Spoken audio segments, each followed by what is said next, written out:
com, and I'm your IELTS instructor for the course that you have undertaken. আমরা যখন আমাদের IELTS এক্সামের জন্য রেজিস্ট্রেশন করি তখন আমাদের লিসনিং, রিডিং এন্ড রাইটিং এক্সামটা দেখা যাচ্ছে একসাথে নেওয়া হয়। আর স্পিকিং এক্সাম যেটা আছে সেটা আমাদের একটা ভিন্ন দিনে, একটা ভিন্ন তারিখে দিতে হয়। এই স্পিকিং পরীক্ষাটা আমাদের মেইন এক্সাম যেটা আছে সেটার 2-3 দিন আগেও পড়তে পারে, 2-3 দিন পরেও পড়তে পারে। আজকে আমি সবগুলা বিষয় নিয়ে তো কথা বলতে পারবো না, তাই আমি চিন্তা করেছি যে আমি স্পিকিং নিয়ে কথা বলবো আজকে। এন্ড স্পিকিং ও পুরাটা কমপ্লিট করা হবে না, জাস্ট ফার্স্ট পার্টটা আমি কমপ্লিট করব along with some strategies, some techniques that you can apply, and the format that you will be needing. আমি স্পিকিং এই জন্য চুজ করেছি বিকজ আমি এটা বিলিভ করি আর আমি এটা অবজার্ভ করেছি among my IELTS students throughout my journey in the IELTS sector। সেটা হয়েছে যে স্পিকিং নিয়ে স্টুডেন্টসরা অনেক বেশি ভয় পায়, স্পিকিং নিয়ে স্টুডেন্টসরা অনেক বেশি নার্ভাস হয়ে থাকে। ইভেন দো আমরা যখন ছোট ছিলাম, পিচ্চি ছিলাম, আমরা যখন হাঁটাহাঁটি করা শুরু করি তখন থেকেই কিন্তু আমরা কম বেশ সেই টাইমের আশেপাশে থেকে কিন্তু কথা বলা শুরু করি। we start to speak, we start to say something। আপনি যদি অন্যান্য মডেলস এর কথা চিন্তা করেন, রিডিং, লিসনিং এন্ড রাইটিং, এটা আমরা অনেক দেরি করে শিখি। বাট স্পিকিং একটা পিচ্চি কালের হ্যাবিট, একটা পিচ্চি কালের ক্যারেক্টারিস্টিক হওয়ার সত্ত্বেও আমরা দেখা যাচ্ছে স্পিকিং এ সবচেয়ে বেশি ভয় পাই। তাই আমি দেখা যাচ্ছে স্পিকিং এর উপর বেশি ফোকাস করতে পছন্দ করব আজকের ক্লাসের জন্য, because I believe that speaking একটা অনেক ইজি পরীক্ষা। only if the students are well prepared, only if the students know যে কোন বিষয়ের উপর বেশি করে ফোকাস করতে হবে, কোনটার উপর কম করে ফোকাস করতে হবে, আর কি কি টেকনিক, স্ট্র্যাটেজিস অ্যাপ্লাই করলে তারা এই স্পিকিং এক্সাম, যেটাকে তারা একটা হিমালয় পাহাড়ে উঠার মতন কঠিন মনে করে, সেটা পানির মতন সোজা হয়ে যায়। সো এখন আমরা একটু গল্পগুচ্ছ কম করে আমাদের কন্টেন্টে জাম্প করি। আমাদের স্পিকিং এক্সাম দেখা যাচ্ছে, অ্যাজ আই অলরেডি সেড, যে বাকি এক্সামস এর কম্পারিজনে একদিন অথবা 2 দিন আগে অথবা পরে নেওয়া হবে। আপনি যখন রেজিস্ট্রেশন করবেন তারিখটা আপনি তখনই জেনে নিতে পারবেন। সো ওটা আমাদের বেশি প্রবলেম না। আর আমাদের প্রিপারেশন যদি ভালো থাকে, আমরা যে কোনো সময় এই স্পিকিং এক্সামটা ইজিলি দিতে পারবো। আচ্ছা, আমাদের অন্যান্য যে এক্সামস থাকে, লিসনিং, রিডিং এন্ড রাইটিং, সেটার জন্য তো আমরা দেখা যাচ্ছে একটা ডিফারেন্ট টাইম পেয়ে থাকি। আমরা দেখা যাচ্ছে ডিফারেন্ট ডিফারেন্ট টাইম পেয়ে থাকি, ডিফারেন্ট আমাদের স্ট্রাকচার থাকে। বাট আমাদের স্পিকিং এর জন্য কাহিনীটা হয়েছে একটু ডিফারেন্ট। আমাদের লিসনিং এক্সামটা ততক্ষণ চলে যতক্ষণ আমাদের অডিও ক্লিপ চলছে। আমাদের অডিও ক্লিপ থেমে গেলে আমাদের লিসনিং এক্সামটা শেষ হয়ে যায়। রিডিং আর রাইটিং এক্সাম যেটা আছে সেটার আমাদের একটা স্পেসিফিক টাইম পিরিয়ড আছে, দ্যাট ইজ 1 আওয়ার। 1 ঘন্টার চেয়ে 1 মিনিট আপনি বেশি পাবেন না। আমি 1 মিনিট বেশি বলছি, আপনি 1 ঘন্টার চেয়ে 1 সেকেন্ডও বেশি পাবেন না, 1 ঘন্টার চেয়ে 1 সেকেন্ড কম পাবেন না। You have to complete your reading and writing exam within the period of 60 minutes. আপনাদের লিসনিং, রাইটিং, রিডিং এই 3টা এক্সাম আউট অফ 9 মার্ক করা হয়। আপনাদের স্পিকিং এক্সামও আউট অফ 9 মার্ক করা হবে। However, আপনাদের স্পিকিং এক্সামের ডিউরেশনটা ভ্যারি করবে। If you see on the screen, আমি এখানে টাইমিং লিখেছি from 15 to 20 minutes. This is because এটা completely student to student vary করে। আপনার এক্সামিনার ভ্যারি করে। আপনার এক্সামিনার যদি আপনাকে অনেকগুলো প্রশ্ন জিজ্ঞেস করে থাকেন তাহলে আপনার সময় বেশি লাগবে। আপনার এক্সামিনার যদি আপনাকে কম প্রশ্ন জিজ্ঞেস করে থাকেন তাহলে আপনার কম সময় লাগবে। সিমিলারলি, আপনি যদি প্রত্যেকটা প্রশ্নের উত্তরটা অনেক লম্বা করে দেন তাহলে আপনার বেশি সময় লাগবে। আর আপনি যদি প্রত্যেকটা প্রশ্নের উত্তর শর্ট করে দিয়ে দেন তাহলে আপনার কম সময় লাগবে। এটা completely student to student vary করে, তাই আমরা একটা অ্যাভারেজ এস্টিমেট ধরে রেখেছি 15 থেকে 20 মিনিটস, 15 থেকে 20 মিনিটের মধ্যে আশা করি আপনাদের স্পিকিং এক্সামটা শেষ হয়ে যাবে। And just like any other exam, any other module, আপনাদের টোটাল মার্কিং হবে আউট অফ 9। আচ্ছা, now let's move on to the speaking format. আমরা যখন আমাদের স্পিকিং এক্সাম দিতে যাই, অবভিয়াসলি ইটস কমন সেন্স যে এক্সামিনার আমাদেরকে প্রশ্ন জিজ্ঞেস করবে আর আমরা সেই প্রশ্নগুলোর উত্তর দিব। কিন্তু আইএলটিএস এর স্পিকিং এক্সাম একটু ফরম্যাট মেনটেন করতে হয় আমাদের।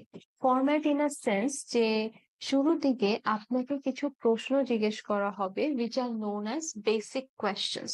বেসিক কোয়েশ্চেন্স হয়েছে অনেক সাধারণ কোয়েশ্চেন্স গুলো থাকে, যেগুলো আপনাদের এভরিডে লাইফ রিলেটেড হতে পারে। These are some very simple personal general questions. Personal বলতে গেলে অনেক বেশি কনফিডেন্সিয়াল যে ডিটেলস তারা চাবে তেমন কিছুই না। ইটস জাস্ট দ্যাট যে আপনার কিছু লাইকস ডিসলাইকস, আপনার হবিস, আপনার কি পছন্দ কি না পছন্দ, আপনি কি করতে চান, আপনি কেন আপনি যা করছেন ওটা আপনি কেন করছেন। So this are some general questions. এটা নিয়ে অত বেশি চিন্তা করার কিছুই নাই, এটার অ্যান্সার কম বেশ সবাই দিতে পারে। জেনারেল কোয়েশ্চেন্স যেগুলো আছে এভরিডে লাইফ রিলেটেড কোয়েশ্চেন্স, তাই এটার উত্তরগুলো যে বেশি বড় হয় তেমনও না। এটার অ্যান্সার আমরা 1 থেকে 2 লাইনে দিতে পারবো। 1 থেকে 2 লাইনের মধ্যে আপনি যদি অ্যান্সার দিয়ে দেন, ইটস সাফিসিয়েন্ট। আপনি যদি মনে করেন যে আপনার কাছে আরো কিছু ইনফরমেশন আছে এই পার্টিকুলার কোয়েশ্চেনকে ডিসক্রাইব করার জন্য, আপনি 3 থেকে 4 লাইনও দিতে পারেন, but that's not necessary, because in future আপনি আরো সুযোগ পাবেন to give more elaborative answers. So শুরুতে আমাদেরকে কিছু বেসিক কোয়েশ্চেন্স করা হবে। বেসিক কোয়েশ্চেন্স অ্যারাউন্ড 8টা থেকে 12টার মতন, আর ধরে রাখেন অ্যারাউন্ড 10টার মতন কিছু বেসিক কোয়েশ্চেন্স তারা জিজ্ঞেস করবে। আপনারা যদি চিন্তা করছেন বেসিক কোয়েশ্চেন্স কিরকম আসতে পারে, সেটা আমরা আরো একটু সামনে গিয়ে দেখবো, because I just want to focus on the format for now, and then I'll show you some samples যে বেসিক কোয়েশ্চেন্স বলতে কি ধরনের বেসিক। আচ্ছা, once you are done with the basic questions, আপনাকে 10টা থেকে 12টার মতন কিছু বেসিক কোয়েশ্চেন জিজ্ঞেস করার পর আপনি দেখা যাচ্ছে নেক্সট পার্টে যাবেন, which is known as the cue card. Cue card হয়েছে এমন একটা এক্সাম যেখানে আপনাকে বেসিক্যালি তারা একটা কোয়েশ্চেন দিয়ে দিবেন, একটা টপিক দিয়ে দিবেন, এন্ড সেই টপিকের উপর আপনার দেখা যাচ্ছে একটা স্পিচ দিতে হবে। সো এই কিউ কার্ডের জন্য আপনি 1 মিনিট সময় পাচ্ছেন চিন্তা করার, এন্ড ওই 1 মিনিটের মধ্যে আপনি চিন্তা করতে পারেন। আপনার সামনে একটা কাগজ থাকবে, আপনার সামনে পেন্সিল পেন থাকবে, আপনি আপনার আইডিয়াস গুলো সেই কাগজের উপর লিখে নিতে পারেন। And then once you are done with that 1 minute time of thinking, you will have 2 minutes to give a speech. আপনাদেরকে তারা approximately 2 minutes time দিলে, so that you can deliver a speech on that topic. So আপনি সেই টপিকের ব্যাপারে ভালো করে study করবেন, স্টাডি ইন আ সেন্স যে ভালো করে চিন্তা করবেন যে ওই 1 মিনিটের মধ্যে আপনি কি কি বলতে পারেন। এটা নিয়ে আমরা নেক্সট টাইম আরো বেশি ডিটেলস এ কথা বলবো। আজকে আমার মেইন ফোকাস হয়েছে বেসিক কোয়েশ্চেন্স এর উপর, এন্ড ওভারঅল আপনি কিভাবে বেসিক কোয়েশ্চেন্স কে সুন্দর করে গুছিয়ে দিতে পারেন। সো কিউ কার্ড আমরা আবার ডিটেলস এ পরে দেখবো। Once you are done with the cue card session, আমাদের থার্ড পার্ট হয়েছে follow up questions. Follow up questions গুলো বেসিক কোয়েশ্চেন্স এর মতনই থাকে। এখানে আপনাকে এক্সামিনার আবার কিছু প্রশ্ন জিজ্ঞেস করবে, আপনি সেই প্রশ্নগুলোর উত্তর দিবেন। এই প্রশ্নগুলো আপনার কিউ কার্ড রিলেটেড হতেও পারে, নাও হতে পারে। এটা কমপ্লিটলি এক্সামিনারের মুডের উপর ডিপেন্ড করে, এক্সামিনারের চিন্তার উপর ডিপেন্ড করে যে উনি কি আপনাকে কিউ কার্ড রিলেটেড টপিকের উপর কিছু প্রশ্ন জিজ্ঞেস করে আরো তথ্য জানতে চাচ্ছেন, নাকি উনি জাস্ট র্যান্ডামলি অন্য কোনো জায়গা থেকে কোয়েশ্চেন্স জিজ্ঞেস করছেন। এটা যাই হবে না কেন, আপনাকে এটার উত্তরগুলো একটু বাড়ায় চাড়ায় বলতে হবে। ইফ ইউ রিমেম্বার, আমি শুরুতেই বলেছিলাম যে বেসিক কোয়েশ্চেন্স এত বেশি বাড়ায় চাড়ায় বলার কোনো দরকার নেই, because in future we will be getting more opportunities to give elaborative answers. So this is the chance where you can give more elaborative, that is descriptive answers.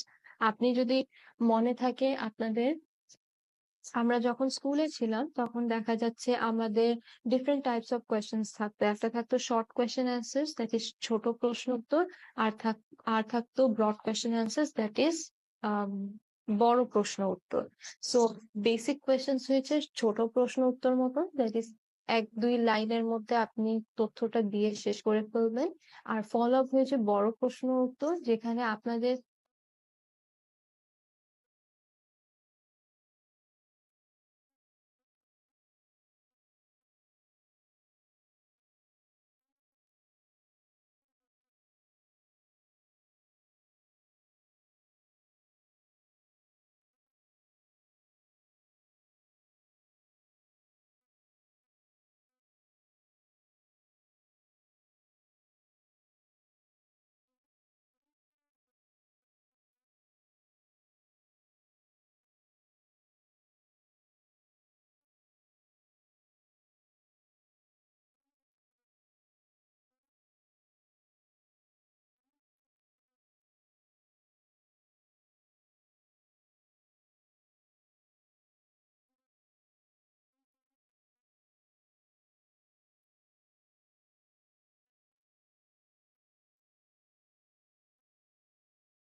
কেন? think fluently, think and speak fluently. So আপনি যখন কথা বলবেন just be very fluent. যেভাবে আমি কথা বলছি, আমি কিন্তু আপনাদের ক্লাস নেওয়ার সময় কোনো স্পিচ রেডি করে বসি নেই। আমি চিন্তা করছি এন্ড কথা বলে যাচ্ছি। And I'm also trying to be coherent. Coherent মানে হয়েছে, as I was saying earlier, যে অফ টপিক যাওয়া যাবে না, irrelevant কোনো কথা বলা যাবে না। আমি আপনাদেরকে এখন যাই কিছু বলছি না কেন, it has to be related with speaking, because সেটাই আজকে আমার ক্লাসের মেইন কন্টেন্ট, সেটাই আমার ক্লাসের মেইন উদ্দেশ্য। এখন আমি যদি স্পিকিং ক্লাসে আপনার সাথে আহ রিডিং নিয়ে কথা বলা শুরু করি, অথবা আমি আপনার সাথে স্পিকিং ক্লাসে আমার পার্সোনাল লাইফ নিয়ে কথা বলা শুরু করি, আমি আপনাদের স্পিকিং ক্লাসে যদি কোনো টুরিস্ট স্পট নিয়ে কথা বলা শুরু করি without showing any coherency, then it is completely off topic. হ্যাঁ, বলতে পারেন যে reading is also a part of our IELTS exam, but I am not able to show you any coherency, I am not able to show you any co relationship between my subjects of speech. Therefore ওটা irrelevant হিসেবে count করা হবে, ওটা of টপিকে চলে যাচ্ছে। হতে পারে যে হ্যাঁ, টুরিস্ট স্পট আমি কিউ কার্ডে আনতে পারি, but if I am not able to show you যে কিউ কার্ডের যে টুরিস্ট স্পট যে টপিকটা আছে সেটা স্পিকিং এর সাথে কি কেমনে কানেক্টেড, আপনি কিন্তু হারিয়ে যাবেন যে আমি স্পিকিং এর মাঝখানে টুরিস্ট স্পট নিয়ে কেন কথা বলছি, আর বলছি তো বলছি, এত বেশি কথা বলছি কেন। So we need to have that co-relationship, we need to have coherency. আর ফ্লুয়েন্সি তো বলেছি, দ্যাট ইজ একটানা কথা বলতে হবে, মাঝখানে থামা যাবে না আননেসেসারি, আর চিন্তা করার সময় আমরা আননেসেসারি সাউন্ড করতে পারবো। দেন হয়েছে নেক্সট আমাদের lexical resources and vocabulary. Lexical resources শুনতে একটু কঠিন লাগতে পারে, সিম্পল ওয়ার্ডস এ বলি ভোকাবুলারি। ভোকাবুলারি শুনতে কঠিন লাগলে আপনি বলতে পারেন টার্মিনোলজি, দ্যাট ইজ আমরা কোন ধরনের শব্দ ব্যবহার করছি। আমি কিন্তু শুরু থেকে যখন কথা বলা শুরু করেছি, আমি এটাই চিন্তা করে রেখেছিলাম যে I would try to keep my speech, my classes as simple as possible. যত সিম্পল ভাষায়, যত সিম্পল শব্দের মধ্যে নেওয়া যায় তত সিম্পল রাখার চেষ্টা করছি। হ্যাঁ, শুরুর দিকে আমি একটু একটা ফ্রেজ ইউজ করেছিলাম, let's not bit around the Bush, but that was just for introducing today's topic and for introducing the content. So আমরা যখন কথা বলবো আমাদেরকে ভোকাবুলারির অনেক খেয়াল রাখতে হবে। আমি যেহেতু আপনাদের সাথে বেসিক লেভেলের ক্লাসেস নিচ্ছি, তাই আমি শুরুতে আমার ভোকাবুলারি বেসিক রাখবো। হাউএভার আস্তে আস্তে যখন আমাদের ক্লাস একটু অ্যাডভান্স লেভেলের দিকে যাবে, তখন আমাদের ভোকাবুলারিও কিন্তু অ্যাডভান্সের দিকে যাওয়া শুরু করবে। সো আমরা যখন কথা বলছি, আমরা যখন কাজ করছি, we need to make sure যে আমাদের শব্দগুলো যেটা আমরা সঠিকভাবে ইউজ করছি। Speaking it is very important that you choose the right word, the most appropriate word. অনেক স্টুডেন্টসরা থাকেন যে তারা অনেক অলরেডি শিখে এক্সাম হলে যান, এন্ড দেন আননেসেসারি জায়গায় তারা সেই ভারী শব্দগুলো ব্যবহার করার চেষ্টা করে। ফর এক্সাম্পল, বেসিক কোয়েশ্চেন্স আমাদের অনেক এভরিডে লাইফ রিলেটেড হয়। আমি আপনাদের কিছু এক্সাম্পলস দেখাবো, তখনই আপনি দেখে বুঝতে পারবেন। সো যেহেতু এভরিডে লাইফ রিলেটেড কোয়েশ্চেন্স থাকে, সেখানে যে আপনি অনেক ভারী ভারী শব্দ ইউজ করে এক্সামিনারকে ইমপ্রেস করতে পারবেন সেটা কিন্তু নয়। ইউজ করেন আপনি বেসিক কোয়েশ্চেন্সে, you have the right to choose the vocabulary, the high sophisticated standardized vocabulary, but then again make sure যে আপনি সঠিক জায়গায় সঠিকভাবে সঠিক শব্দটি ব্যবহার করছেন। যদি আপনার শব্দটা আননেসেসারিলি ইররেলেভেন্ট যদি কোনোভাবে মনে হয়, তাহলে দেখা যাচ্ছে এক্সামিনার সেটার জন্য মার্কস কাটতে পারে। হাউএভার কিউ কার্ডের ফলো আপে অবশ্যই চেষ্টা করবেন ভালো স্ট্যান্ডার্ডাইজ সফিস্টিকেটেড টার্মিনোলজিস ইউজ করা। দেন 3 নাম্বার পয়েন্ট রয়েছে আমাদের grammar, which is very very important. And unfortunately আমি যেটা অবজার্ভ করেছি যে অনেক স্টুডেন্টসরা গ্রামারে অনেক বেশি দুর্বল থাকেন। সো গ্রামারের উপর আমাদের অনেক বেশি ফোকাস করতে হবে। গ্রামার কোনো 1-2টা টপিকের মধ্যে কভার করা হয় না, গ্রামার কিন্তু অনেক বেশি বিশাল একটা কন্টেন্ট। গ্রামারের মধ্যে আমাদের সেন্টেন্স কনস্ট্রাকশন আসে, সেন্টেন্স কনস্ট্রাকশনের নিয়ম আছে, সেই নিয়মটা আমাদের ফলো করতে হবে। দ্যাট ইজ হয়েছে সেন্টেন্সের শুরুতে সবসময় আমাদের সাবজেক্ট থাকবে, তারপরে অক্সিলারি ভার্ব, তারপর main verb and then the object, and if we have any other detail তখন আমরা সেটা অ্যাড করব। সো আমাদের সেন্টেন্স সাজানোর যে নিয়মটা আছে সেটা সবার আগে জানতে হবে। দেন গ্রামারের মধ্যে আমাদের দেখা যাচ্ছে হু ইজ, আর sorry who, what, how, where, এই WH দিয়ে প্রশ্নগুলো যে শুরু করা হয় এইগুলা কেমনে সাজানো হয় আমাদের সেটা জানতে হবে। আমাদের বিভিন্ন ধরনের টেন্স জানতে হবে। টেন্স কিন্তু প্রেজেন্ট পাস্ট ফিউচার বললে শেষ হয় না। প্রেজেন্ট পাস্ট ফিউচারেও কিন্তু অনেক ক্যাটেগরিজ আছে। Present simple, present continuous, then present perfect continuous, past simple, past perfect continuous, future tense. So অনেক around 12 to 15 types tenses আছে, সেটা আমাদেরকে ভালো করে জানতে হবে। আর ডিফারেন্ট টেন্সের ডিফারেন্ট রুলস আছে, আমাদের সেই রুলস কিন্তু জানতে হবে। If we are not aware of those rules, it could become very problematic for us to deliver our message, to deliver what we are trying to say. দেন এর পাশাপাশি হয়েছে আমাদের কিন্তু can, could, may, might, will, would এগুলো শব্দ ব্যবহার জানতে হবে। অ্যাক্টিভ সেন্টেন্স, প্যাসিভ সেন্টেন্সের সাজানো জানতে হবে। আমাদের phrasal verbs, adjectives, adverbs, noun, pronoun, proper nouns এগুলো জানতে হবে। We need to know the conjunctions, we need to know the interjections, we need to know the transition words. Then apart from that, we also need to know the use of different words: have, has, had, do, does, these, was, were, singular, plural, এগুলো অনেক কিছু আছে গ্রামারের মধ্যে। So we need to know all these things in details. Then after grammar we have got pronunciation. Pronunciation মানে হয়েছে আপনি কত স্পষ্ট ভাবে কথা বলছেন, how clearly you are able to pronounce the words, এইগুলো আপনাদের জানতে হবে। ফর এক্সাম্পল, আমি আপনাদের সাথে এতক্ষণ ধরে কথা বলছি, হাউএভার আপনি যদি এই আমার কথাগুলো ক্লিয়ারলি যদি না বুঝতে পারতেন, আপনি যদি আমার উচ্চারণ স্পষ্টভাবে না শুনতে পারতেন, না কনসিভ করতে পারতেন, তাহলে আমি যাই কথা বলছি না কেন আপনারা ব্ল্যাঙ্ক হয়ে যেতেন যে what is she trying to say, I am not able to understand a word she is speaking. So it's very important যে আমি যখন কথা বলছি I am pronouncing the words as clearly as possible and as accurately as possible. আমি যখন কথা বলছি I am not focusing on any accent. অনেক স্টুডেন্টসরা প্রোনাউন্সিয়েশনের সাথে অ্যাকসেন্টকে মিক্স করে ফেলেন, যে সে আমেরিকান অ্যাকসেন্টে কথা বলছে, সে ব্রিটিশ অ্যাকসেন্টে কথা বলছে, সে জার্মান অ্যাকসেন্টে কথা বলছে, সে ফ্রেঞ্চ অ্যাকসেন্টে। আমাদের প্রোনাউন্সিয়েশনের সাথে অ্যাকসেন্টের কোনো কানেকশন নাই। অ্যান্ড আর একটা বুলেটিং পয়েন্ট, সেটা হয়েছে আইএলটিএস এর মধ্যে কোনো ধরনের অ্যাকসেন্টকে প্রায়োরিটি দেওয়া হয় না, বিকজ এক্সামিনার্সরাও জানে যে আইএলটিএস একটা ইন্টারন্যাশনাল এক্সাম, ইংলিশের উপর নেওয়া হচ্ছে, and এখানে বিভিন্ন জায়গা থেকে স্টুডেন্টসরা এসে এক্সাম দিয়ে থাকেন। সো অবভিয়াসলি সবাই কিন্তু সব প্রোনাউন্সিয়েশন পারবেন। সো আমি যেভাবে কথা বলি, আমার যে বাংলাদেশি অ্যাকসেন্ট আছে, বাঙালি ভাবে আমি যেভাবে কথা বলি, আমি সেইভাবে ইংলিশে কথা বলা শিখেছি, অ্যান্ড আমি সেই অ্যাকসেন্টেই আপনাদের সাথে কথা বলছি, অ্যান্ড সেইভাবেই আমি এক্সামিনারের সামনে গিয়েও কথা বলবো। So for that reason, do not confuse accent and pronunciation.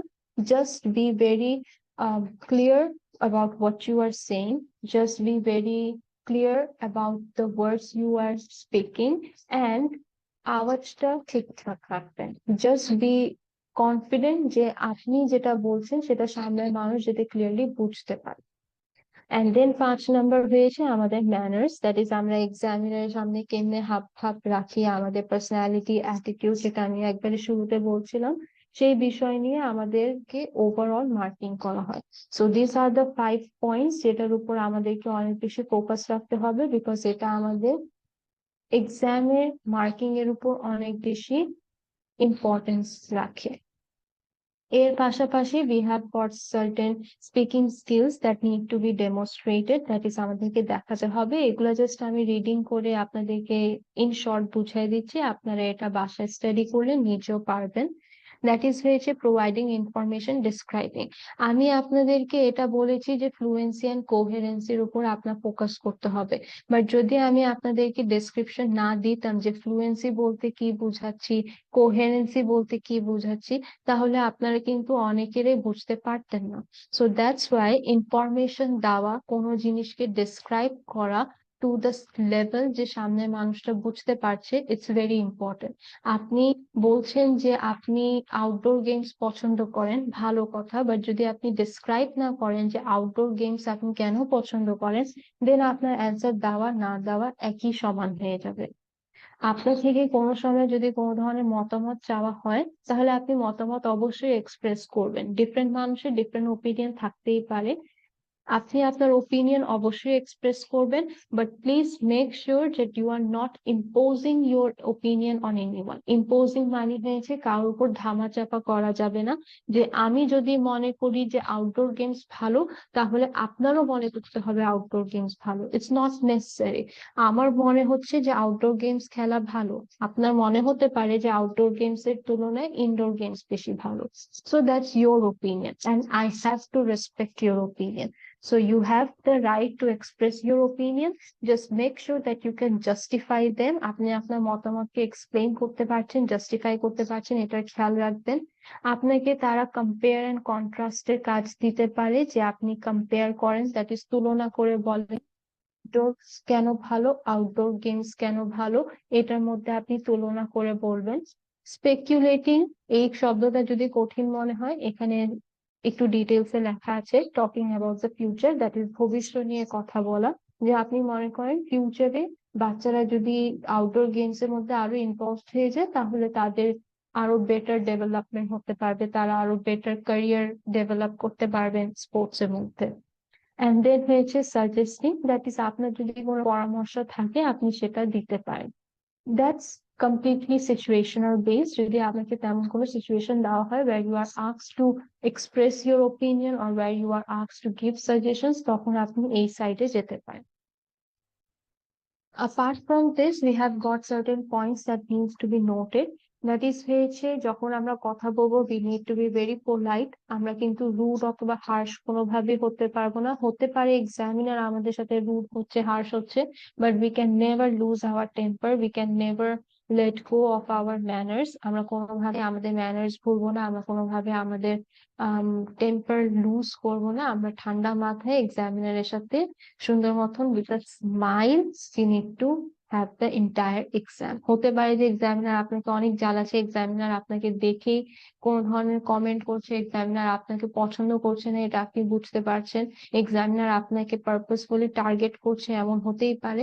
But you need to maintain your calmness, you need to maintain your smile. Smile is a very magical tool. It can make a person melt like beautifully. Next হয়েছে formal. আমরা যখনই কথা বলবো, আমাদের dress up থেকে নিয়ে আমাদের verbal expression সবকিছু ফর্মাল থাকা লাগবে। দ্যাট ইজ আমরা কোনোভাবে ইনফর্মাল কোনো কিছুই করবো না। আমাদের গেট আপ ইনফর্মাল থাকতে পারবে না। আমি টি শার্ট প্যান্টস পরে যেতে পারবো না, আমার ফর্মাল স্যুট পরে যেতে হবে। কিডসদের জন্য ফর্মাল শাড়ি অথবা ফর্মাল সালোয়ার কামিজ, অথবা ladies can even go for pant and shirt. Just make sure that you are looking formal, you are very sophisticated, and you are at your best attire. That's it. আর কথা বলার সময় আমরা friends এর সাথে যেভাবে কথা বলি সেভাবে কথা বলা যাবে না, we need to be formal. এখন আম, একটা জিনিস সবসময় মনে রাখবেন, এটা আমি শিখেছি আমার টিচার্স এর থেকে, and এটা আমি আমার স্টুডেন্টস দেরকেও শিখাই। সেটা হয়েছে যে একটা টিচার অনেক ফ্রেন্ডলি হতে পারে, বাট এটা মনে রাখবেন টিচার্সরা কোনো সময় ফ্রেন্ডস হবে না। Friends হতে পারে, ওটা পরের কথা, but the thing is that teachers can be friendly, but we should not forget that teachers are teachers and teachers cannot be friends. So আপনি আপনার এক্সামিনারকে যদি আপনি ফ্রেন্ডলি মনে করেন, ভালো কথা, আপনার এক্সামিনার অনেক ভালো, আপনাকে অনেক কমফর্ট ফিল করাচ্ছেন, but do not forget that he is the examiner. Do not get over friendly with him. Do not start talking like you talk with your family members or with your friends. So you need to maintain that boundary of formality at all cost.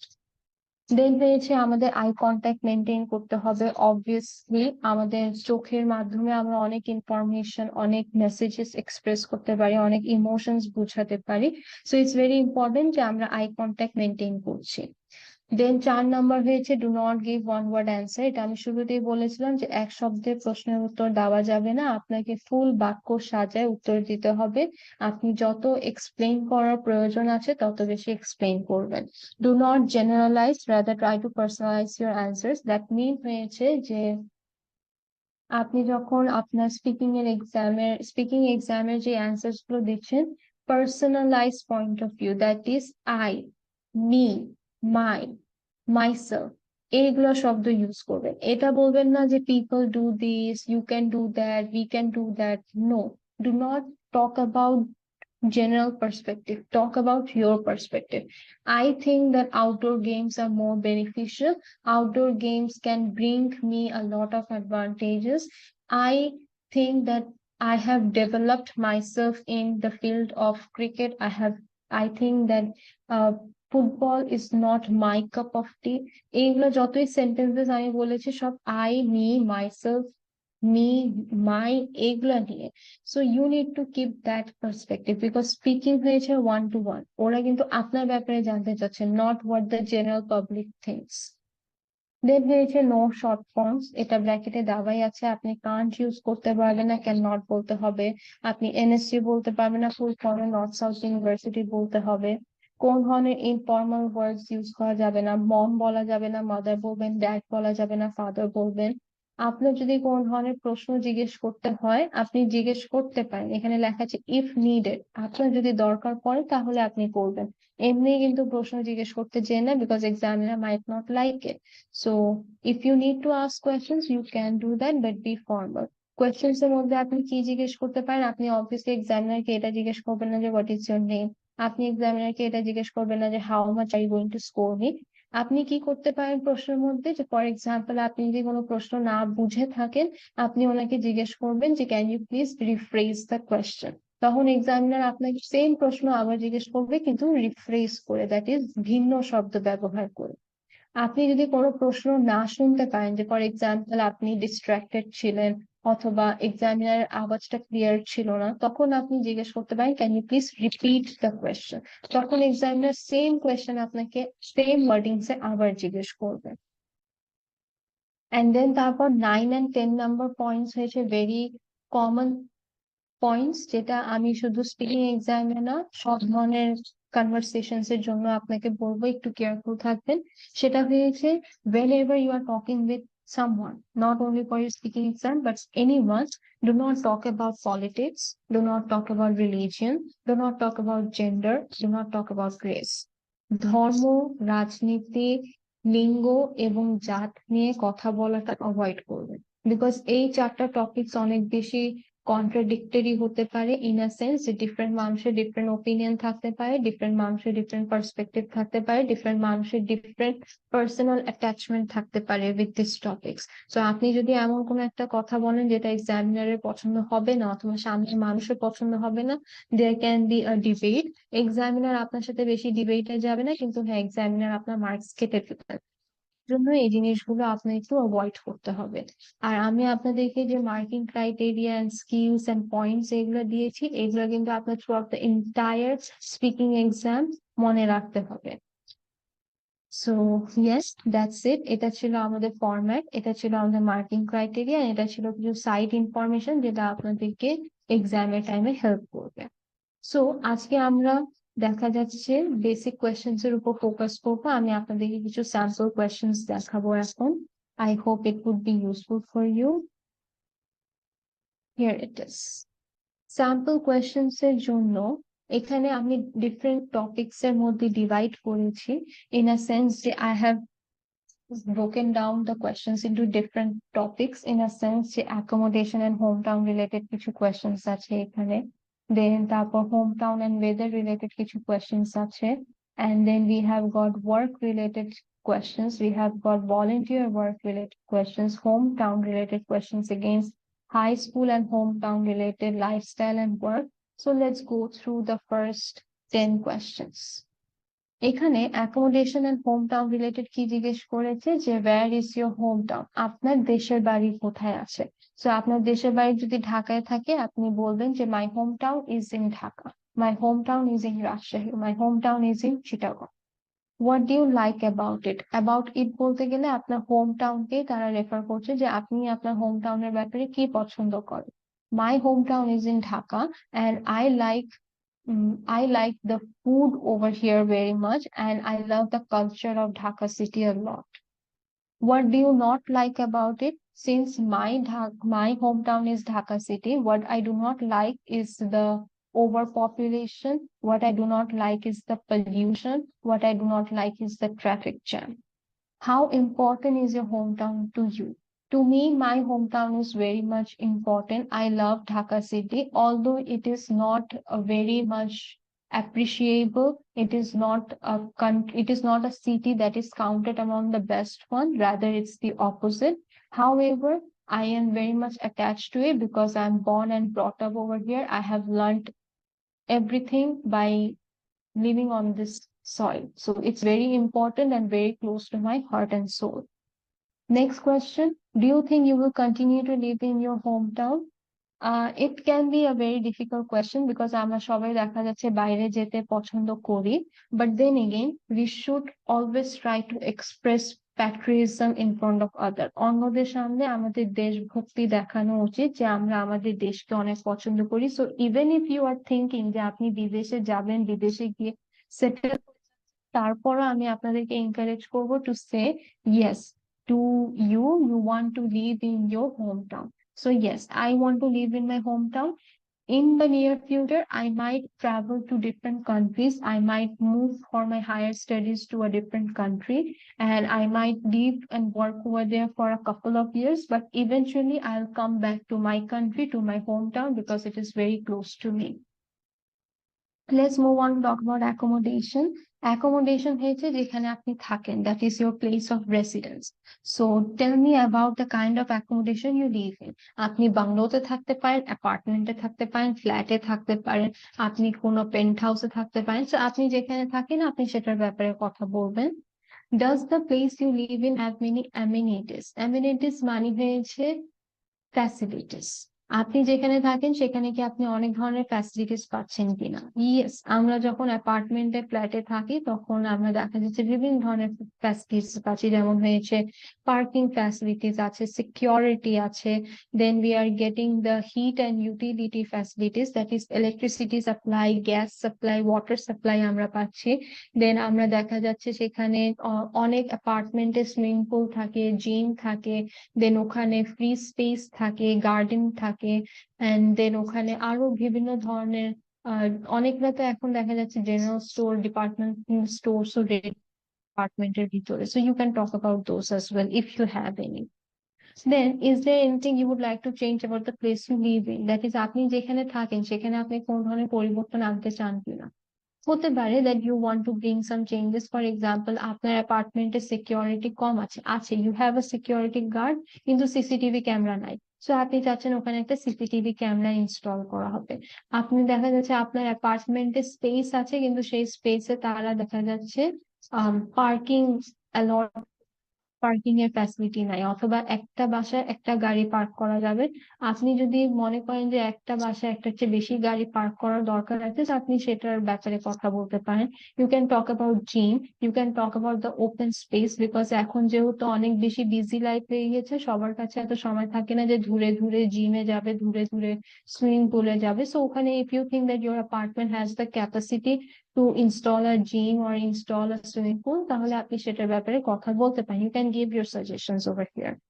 Then do you plan to live there for a long time? আপনি কি মনে করেন যে আপনি আপনার অ্যাপার্টমেন্টে অথবা ফ্ল্যাটে অথবা আপনার বাংলো, আপনার পেন্ট হাউস যেখানে আপনি বর্তমানে আছেন সেখানে কি আপনি অনেক লম্বা সময়ের জন্য থাকতে পারবেন, থাকতে চান কিনা? Do you plan to live on there? So if you think যে আপনি থাকতে চান, হ্যাঁ ওটা আপনার পার্সোনাল প্রপার্টি, তাহলে আপনি ওখানে obviously you are planning to live over there for a long time. হতে পারে যে আপনি নিয়ার ফিউচারে আপনি আপনার জব যদি ফর এক্সাম্পল ধানমন্ডি থেকে আপনি যদি গুলশানে শিফট করেন তাহলে হতে পারে যে আপনি আপনার বাসাটাও ধানমন্ডি থেকে গুলশানে চলে আসবেন, বিকজ আপনার জন্য ট্রাভেলিং টাইমটা অনেক বেশি বেড়ে যাচ্ছে। So because of that, in order to save your travelling time, your travelling hassles, আপনি দেখা যাচ্ছে you are planning to change your place of residence. আচ্ছা, এটা তো গেল one type of question. Then next টাইপে যদি আমরা আসি, what is your country famous for? We are in Bangladesh, and what is Bangladesh famous for? Bangladesh is famous for its rich inheritance, or sorry, rich heritage, যে আমরা অনেক বেশি historical জিনিস আমাদের কাছে আছে, আমরা ওটা নিয়ে বলতে পারি। We can talk about our culture, we can talk about our history of independence. So যেটা নিয়ে আমাদের দেশ অনেক বেশি ফেমাস, আমরা ওটা নিয়ে কথা বলবো। Where do you live in your country? I live in Dhaka. In I live at Dhaka in Bangladesh, but since আমি বাংলাদেশ নামটা উল্লেখ করছি না, so I live in Dhaka. Is it an interesting place to live? Sorry, এখানে একটা mistake হয়েছে, 52 হবে না, it's I guess a typo. So আপনি যে সেটা দেখবেন, is it an interesting place to live? Yes, to me Dhaka city is an interesting place to live, and I am very much happy living over here. Even if it's not so true, you should express patriotism, that is desh prem, in front of others. Are you planning to live there in the future? Yes, I want to live in Bangladesh. I want to live in Dhaka city in future as well. How is the weather today? আপনাদেরকে আবহাওয়ার কথা জিজ্ঞেস করছেন। So today the weather was quite good. It was not sunny, it was not windy, it was good. What is your favorite kind of weather? My favorite weather হয়েছে cloudy. It's cloudy and windy, like summer ও না, মানে sunny day ও না, I like the day when it's not even sunny, it's not even raining, it's windy and cloudy. That's my favorite. Is there any type of weather you really don't like? Yes, I do not like rainy days, because rainy weather আমার জন্য অনেক বেশি, ইংলিশে বলি since আপনারা ইংলিশে এক্সামে answer করবেন। I do not like rainy days, because on such rainy days it gets very difficult for me to travel from one place to another. And in Dhaka city, it gets really difficult to travel by any kind of transport on a rainy day because of water logging problem. Then হয়েছে, what is the climate like in your country? Climate মানে হয়েছে the weather condition, একটা হয়েছে weather of one day, মানে আজকের দিনের আবহাওয়া, আর climate হয়েছে আপনাদের একটা লম্বা টাইমের জন্য আবহাওয়া কি রকম থাকে, লাইক দ্য সিজন। এখন গ্লোবাল ওয়ার্মিং এর জন্য বাংলাদেশ অথবা ঢাকার ক্লাইমেট চেঞ্জ হয়ে যাচ্ছে, and we are heading towards summer mostly, because আপনি যদি নোটিস করেন এখন সামার কিন্তু লম্বা হয়, উইন্টার ডে বাই ডে তো না, ইয়ার বাই ইয়ার শর্টার হয়ে যাচ্ছে। আর উইন্টার কিন্তু আগের মতন উইন্টার হয় না, যেখানে আমরা কেঁপে যাচ্ছি আর হিটার থেকে বের হওয়া যায় না, এত বেশি ঠান্ডা।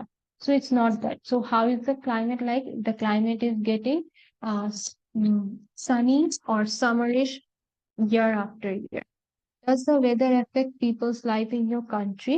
I think yes, weather does affect people's life in my country, because if I talk from my own perspective, I have mood swings as per the weather. If the weather is sunny, I feel more energetic, I feel very productive, and I feel like doing more and more work. However, on rainy days, I do not feel like going out, I do not feel like doing much work, I do not feel like doing any heavy chore, I get very lazy. Next question, do people change in the summer? মানুষরা কি সামারে change হয়ে যায়? If I talk from my perspective, I think that summer, yes, I become very productive, I feel very energetic, so I like summer season more than winter or any other. Does bad weather affect transport in your country? Yes, heavily. This is a yes answer. যে yes, কান্ট্রিতে খারাপ আবহাওয়ার কারণে কিন্তু ট্রান্সপোর্টেশনে অনেক problem হয়। Water logging is a very major problem in every city in Bangladesh, because জায়গায় জায়গায় পানি জমে যায়, people cannot travel from one place to another, and it is very unhygienic, like dirty water and water logging, and ওখানে দেখা যাচ্ছে mosquitoes are breeding in that dirty water, and because of that dengue and other kind of waterborne diseases such as diarrhea are spreading, and in the middle typhoid অনেক বেশি হয়ে যাচ্ছিল because of dirty water intake and slums area, it becomes really difficult. So these are some basic questions যেগুলো আপনাদেরকে দেখা যাচ্ছে IELTS এর basic question পার্টে জিজ্ঞেস করা। এটা তো গেল, আমি আপনাদের কিছু কোয়েশ্চেন্স দেখিয়েছি। I have a very big set, so it's not possible for me to show you every question from here. তাই আমি আপনাদেরকে জাস্ট একটা কিউ কার্ডের টপিকের চেহারা দেখাবো। I am not going to talk about cue card because that's not my today's content.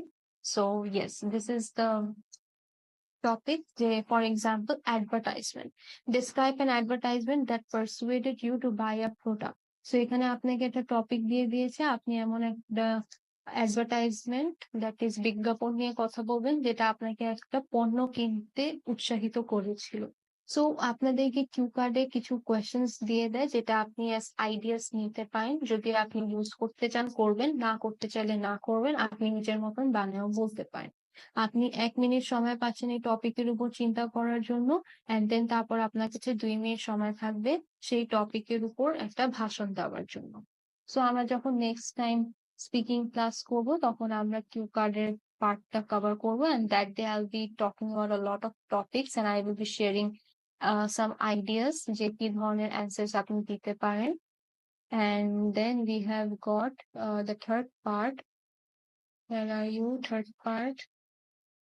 Uh-uh. 1 minute, please. Yes, here it is. So third part এ দেখা যাচ্ছে এটা তো তারপর second, this is the third part. Advertisements রিলেটেডই আপনাকে দেখা যাচ্ছে তারা কোয়েশ্চেন জিজ্ঞেস করছে। হতে পারে এই কোয়েশ্চেন আপনার যদি মনে হয় আমরা যে ফার্স্ট টু কার্ড দেখেছিলাম সেখানে কিন্তু অ্যাডভার্টাইজমেন্ট রিলেটেডই ছিল। সো এটাও হতে পারে যে আপনি এই অ্যাডভার্টাইজমেন্ট রিলেটেড কিছু কোয়েশ্চেন্স আপনাদেরকে করবেন, and you have to give elaborative answers over here.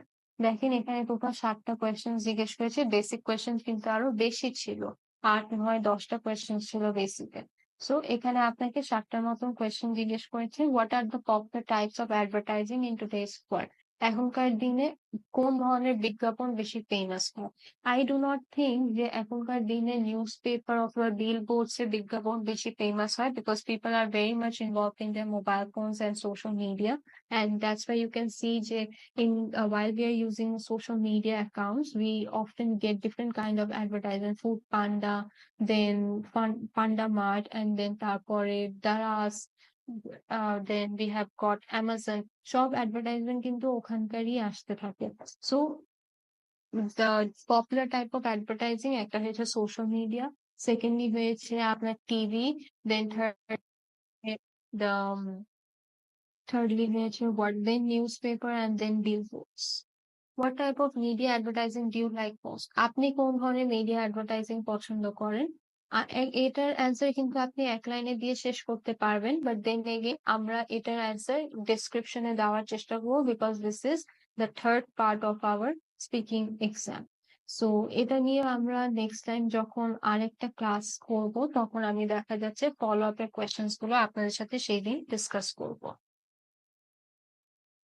এখন আমি আপনাদেরকে লাস্টলি একটা কোয়েশ্চেন পেপারের চেহারা দেখাতে চাচ্ছি, যে বাই চান্স এমনি তো আপনাদের সবকিছু ভার্বাল হবে, বাট দেন এগেইন যদি আপনি এগুলা সবকিছুকে একটু নোট ডাউন করেন তাহলে আপনার ওভারঅল এক্সামটা দেখতে কিরকম হবে। Like this is how your exam will look like. Let me zoom out as much as possible. Yes, this is how it is going to look like. Here is part 1. এখানে আপনাদেরকে basic questions দিবে, and then you have got the second part where you will be given a topic to talk about, and you have got some related questions to it. And then finally, you have got the third part where you will be given follow-up questions. So এগুলো সব verbal হবে, আমি just আপনাদেরকে লিখে দেখিয়েছি just in case আপনারা যদি একটু হ্যাপাজার্ড থাকেন, একটু আনক্লিয়ার থাকেন যে কোনটা পর কি আসবে। So yes,